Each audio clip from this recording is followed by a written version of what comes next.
In my line of work, one of the most important things that I have to do on a daily basis or a regular basis is to persuade people about something or other.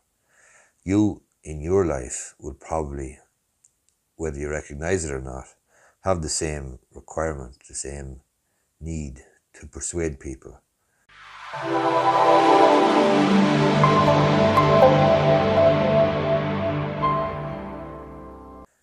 We've always persuaded since we were kids. We've persuaded our parents to give us treats before or after our dinner. We've persuaded school teachers that our version of events as to why homework wasn't done was a true and acceptable explanation. We've persuaded parents about going to discos or going to nightclubs or going wherever to engage in some activity that may or may not meet with approval. But we've always persuaded. We've persuaded bank managers or bank people to give us loans, and we've persuaded people to marry us. We've persuaded people to give us money for a mortgage, for a house, and so on and so forth. So persuasion is a vital part of our everyday life, whether you recognize it or not. The older that I get and the more mature I get and the more I observe stuff, the clearer it is to me how effective persuasion can be brought about. And one of the most significant tools, I would even go so far as to say the most important tool in persuading anybody of anything, is to use the power of story, the power of storytelling. I wrote a blog post recently about this and about storytelling being accepted and required and desired by the human brain going back centuries, and it's so compelling to be able to persuade people to sell them a story, to sell them a version of events.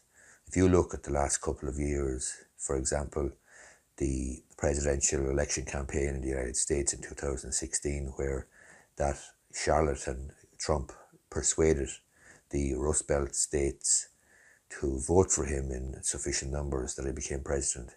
If you consider the story that the Brexiteers told people in the United Kingdom in relation to the Brexit referendum in the United Kingdom, all of these stories were so compelling and so powerful in persuading people to go along with the version of events that's being put forward.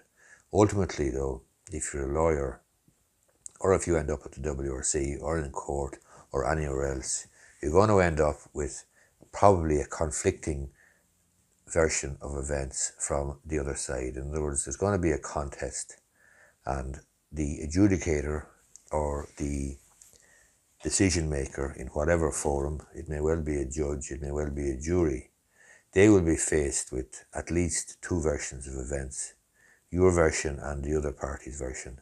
And ultimately, what will win the day will be which version of events, which story is most believable, which is most compelling. I've seen time and time again in the WRC, for example, and indeed in court, where there's a conflict of evidence.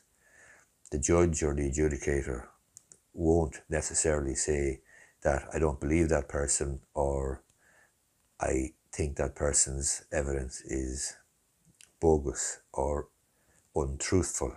What they say is there was a conflict of evidence. I preferred this version or the other version. That's what it comes down to. And that's what it comes down to most often when you are trying to win an argument, trying to win a dispute.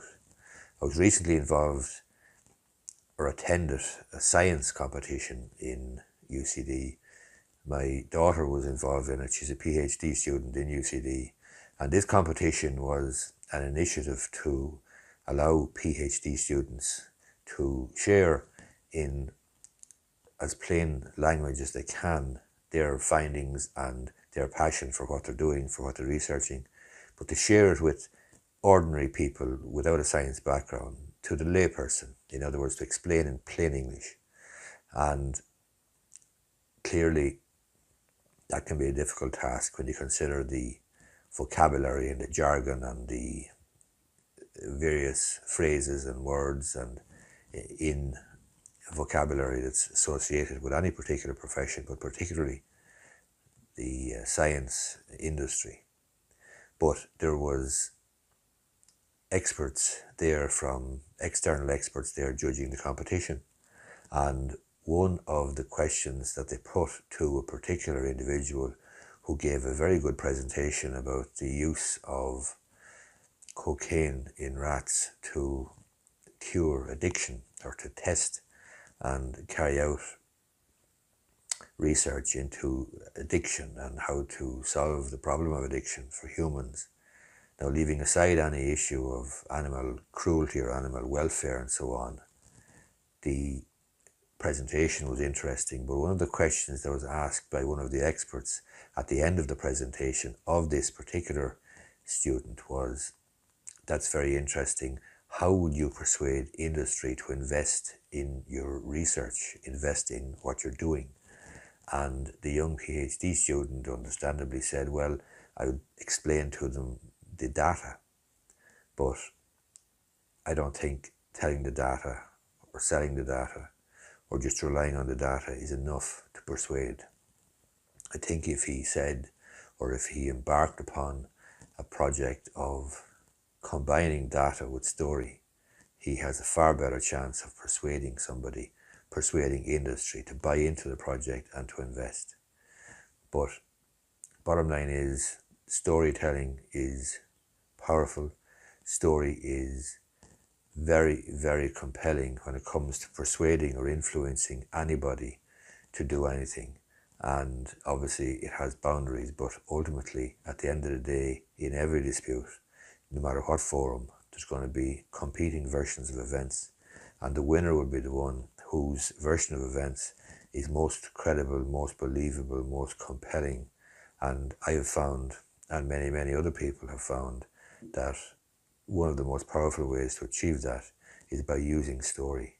I hope you found this video useful. I hope it might prompt some thoughts in your own mind as to how you may be able to use story in your profession, in your everyday life, and put it to good use. Put it to good use to persuade and influence, because all you have to do is look at the story, as I say, that Trump told the American Rust Belt state voters, and look at the story that the likes of Boris Johnson and Nigel Farage and so on sold to the US or the United Kingdom, the British public. You see then the power of story, and one of the most interesting and most vivid aspects of story is how real you can actually make the pictures in a person's mind. How vivid is your story? Because the most vivid, or the more vivid and the more understandable and the more straightforward and more simple and more easy to understand your story, the better chance you have, because the better chance you have of persuading the greatest number of people. Just ask the people who voted for Donald Trump, for example, in the United States. Hope you find this video useful. If you do, give it a thumbs up down below, and you may be interested in subscribing to my YouTube channel.